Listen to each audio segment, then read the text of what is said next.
ആകുലതകൾ, ആവശ്യങ്ങൾ, പ്രതീക്ഷകൾ എല്ലാം നമുക്ക് കർത്താവിന് സമർപ്പിക്കാം.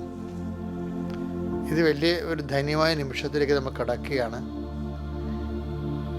വളരെ ഭക്തിയോടെയാണ് എൻ്റെ സഹോദരൻ്റെ പ്രാർത്ഥനയിൽ പങ്കെടുക്കേണ്ടത്. കർത്താവേ,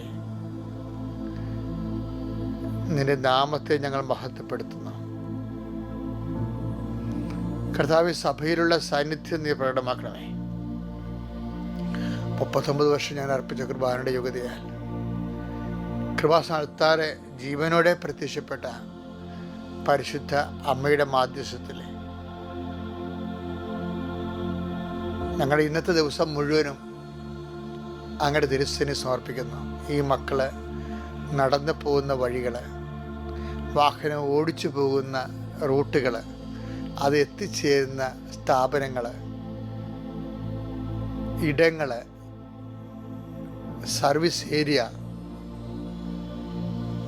പ്രവൃത്തി സ്ഥലങ്ങൾ, തൊഴിലിടങ്ങൾ എല്ലാം പരിശുദ്ധമ്മയുടെ മാധ്യസ്ഥ സ്നേഹിപ്പിക്കുന്നു.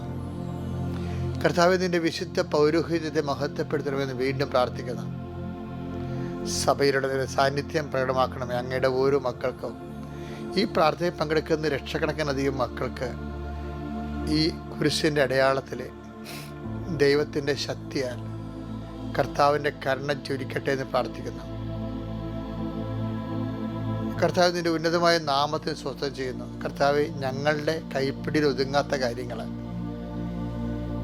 മറ്റുള്ളവർ മാധ്യസ്ഥം വഹിച്ചാൽ പോലും, മറ്റു മനുഷ്യർ മാധ്യസ്ഥം വഹിച്ചാൽ പോലും നടക്കാത്ത കാര്യങ്ങൾ അങ്ങയുടെ തിരുസന്നിധി സമർപ്പിക്കണം. കർത്താവേ, മക്കളെക്കുറിച്ച് വ്യാപരാതി കൊള്ളുന്നവർ, ഭാരപ്പെടുന്നവർ, അവരുടെ ബോർഡ് എക്സാമിന് വേണ്ടി ഒരുങ്ങുന്ന മക്കൾ, ലോകം മുഴുവനും ബോർഡ് എക്സാം നടക്കുന്ന സമയമാണ്.